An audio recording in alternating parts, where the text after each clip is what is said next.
Bueno, vamos a hablar de Isabel de Henao, una noble. Nosotros ya hemos hablado del rey Felipe Augusto de Francia, Sí. de su segunda esposa, Ingeborg de Dinamarca. Hemos contado cómo Felipe no pudo amar debidamente a su mujer y entonces, para disfrazar su desgracia, la repudió y la encerró en un convento. Hoy contaremos lo que sucedió con su primera esposa, Isabel de Henao. Bien. Así que ubiquémonos en el año 1184. Por esos tiempos, Felipe Augusto, que era hijo de Luis VII, Sí. tenía 19 años y gobernaba desde hacía 4. Lo habían casado con Isabel de Henao, una doncella no muy agraciada, hija de un noble rico, pero el matrimonio no parecía funcionar del todo bien. Poco tiempo después de la unión, Felipe Augusto quiso repudiar a su esposa. Bueno, una asamblea de religiosos había sido convocada y debía discutirse sobre el repudio de la soberana. Tema de la asamblea: repudio de la soberana. Dicen que una de las razones era que el rey luchaba contra la coalición de grandes señores, entre los que se encontraban los padres y los tíos de Isabel, que le disputaban algunos territorios. Ah, bueno. Así sí. Aquí sí, un momento. Están los tíos y los padres de esta mujer. Bueno, entonces Felipe acusaba a la reina de tomar partido por el bando de su familia en contra del propio rey, lo cual a mí me huele como que era cierto. Y sí, claro, ciertamente. Sí, sí. Parece que en verdad no eran esos los motivos reales, a pesar de lo que nosotros creamos, sino que a Felipe no le gustaba nada a su esposa. Bueno, eso también lo pensé. Sí. Parece más verosímil. Y para justificar el divorcio, algunos eclesiásticos hablaban de un parentesco entre los esposos. Lo cual casi siempre ocurría, porque como la nobleza europea no tenía muchos exponentes. Pero claro, era siempre indoor. Cuando uno quería casarse, al segundo o tercer intento ya era una prima. Así que era muy difícil que no hubiera un parentesco entre esposos. Bien. Otros, todavía más pérfidos, diría yo, insinuaban que la reina tenía un amante.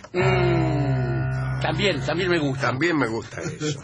Me gustan todos los motivos. Cualquier motivo para separarse de una mujer que no le gusta a uno, está bien. Bueno, por disposición secreta del rey, se hacía pasear a algunos funcionarios por los corredores con autorización de tratar... ¿De detectar? Con autorización de seducir a la reina, casi con la instrucción de tratar de hacerlo. De este modo se pretendía que Isabel cayera en la tentación de recibir algún guía en su aposento y fuera descubierta en un encuentro amoroso. Pero esta estratagema no funcionó. Bueno, mala suerte. Isabel en verdad estaba desesperada. ¿Y entonces cómo no funcionó? Estaba desesperada porque no quería perder el favor en la corte y lo quería el rey. ¿Pa' colmo? Sí. Para no ser expulsada, entonces, trató de conmover a Felipe Augusto e hizo algo que nunca nadie imaginó.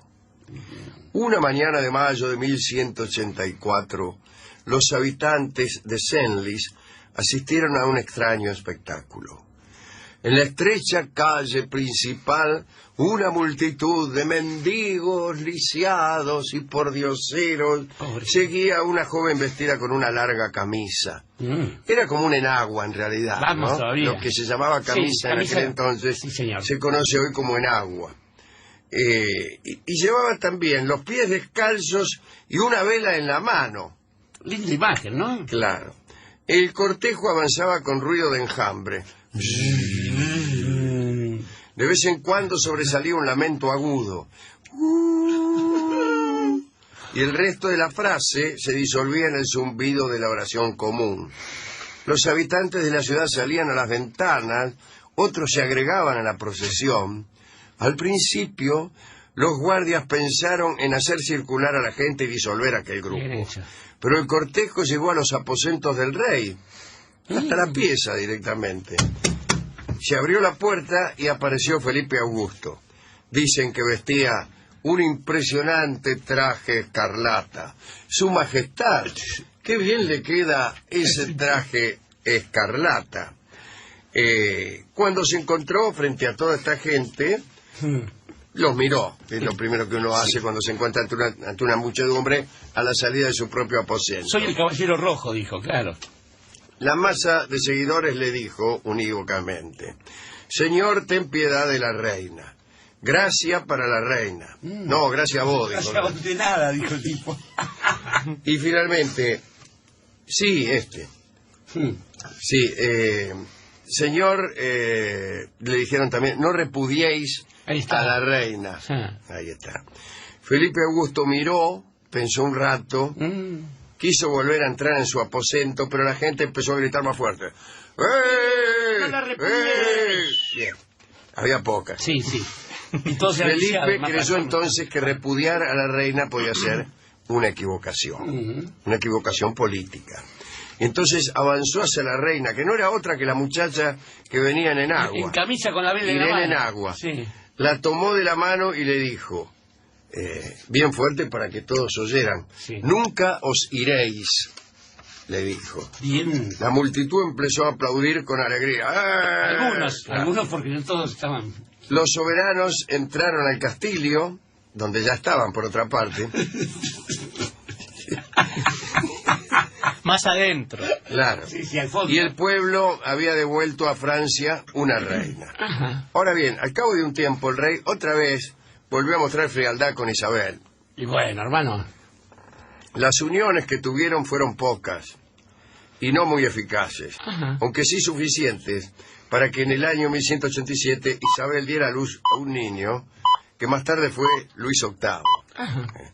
Después, en el año 1190, quedó nuevamente embarazada, pero en ese parto murió. Bien. Tenía solamente 20 años. Ah. Un último dato, que es el que más me gusta. He contado todo esto para poder contar lo siguiente. Felipe Augusto se fue a las cruzadas. Yo creo que Felipe Augusto encaneció en las cruzadas. Ajá. Que fue aquel rey de Francia que se volvió canoso, mitad del susto, durante las cruzadas. Ajá. Pero en el camino a Tierra Santa, cuando iba hacia allá, se encontró con unos caballeros que regresaban a Francia. Ajá. Y eran justamente caballeros de Senlis que venían viajando desde Oriente hacia allá en buen tiempo. Ajá. El rey les preguntó bajo qué orden religiosa marchaban. Y los caballeros respondieron que eran hombres de Isabel de Nao, y que a pedido de ella habían salido hace algunos años rumbo a los lugares santos para conseguir bajo gracia divina que la reina no fuera repudiada. Los soldados de Felipe le comunicaron entonces que la reina se había muerto.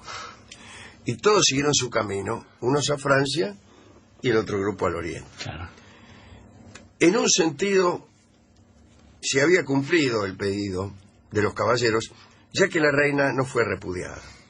En otro, no fue muy efectivo el pedido, y casi hubiera sido mejor que la repudiaran, puesto que la reina murió. Claro.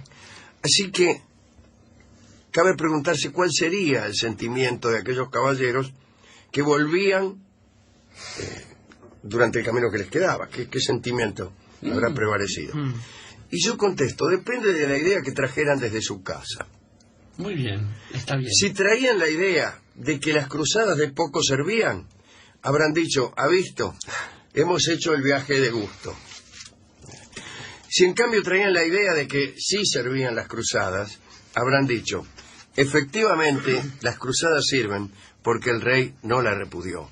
Vale la pena ir a Tierra Santa para conseguir gracias. Y esta idea me gustó mucho. Está muy bien, Alejandro. Sobre todo porque hay instancias en la vida de las personas, instancias en el mundo, donde, y algunas de ellas son, quizás el amor y la guerra son las más determinantes, en las cuales uno puede buscar un montón de justificaciones, más cuando el amor tiene que ver con la política o la guerra tiene que ver con, por ejemplo, las convicciones propias, religiosas. Digo, uno busca un montón de excusas y avanza en ellas y está sosteniendo esas cosas en función de una causa que al cabo de una larga de una larga oralía se determina como no importante. Quiero decir, a ver, Felipe Augusto, por ejemplo, que ya gobernaba desde los 15 años y este tipo de cosas, no la quería Isabel. Isabel murió en el parto, pero seguramente era la voluntad popular la que lo detuvo a él para mantenerla allí. Digo, era el interés del trono. Digo, la voluntad soberana de un rey no pasa por estas cosas. La idea de ir a las cruzadas, este hombre que encanece justamente en las cruzadas después, tenía que ver con alguna otra cosa que no fuese esta especie de idea de, avanzar, por ejemplo, en la consecución de la gloria. Quiero decir, es muy difícil determinar qué cosas nos llevan a tomar una decisión. Nos lleva la justicia a tomar una decisión, nos lleva la certeza, por ejemplo, de la existencia de Dios a tomar una decisión, o, por ejemplo, en el caso de estas cuestiones del deseo, es simplemente el amor el que nos conduce a eso. Felipe Augusto es el único ejemplo de esto, ¿no?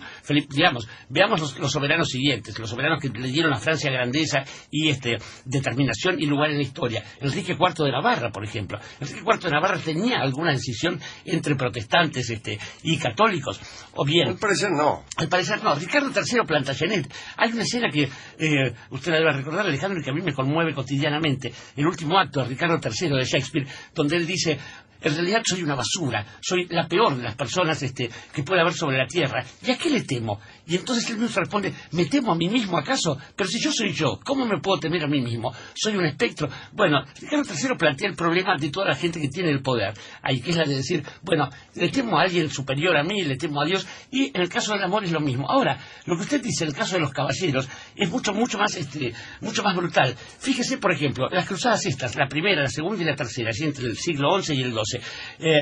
Por ejemplo, se le decía francos a la gente que iba desde Occidente, los musulmanes le decían francos. El rey Franco decía. El rey Franco, claro, exactamente. Balduino y cuando llegan a una de las primeras ciudades que toman los cristianos, por así, suceden estas cosas. Se decide aquel que está por tomar la ciudad dividir a los viejos de los jóvenes. Y cuando le preguntan por qué, es porque a los viejos se los servía y a los jóvenes se los asaba una parrilla. Se hacen en nombre de Dios estas cosas. Del mismo modo, uno diría, ya en un terreno mucho menos brutal, cuando uno entrega su reino por un caballo, o bien dice: te puedo dar todos mis reinos con tal de seguir al lado de esta mujer. Está actuando en nombre de Dios.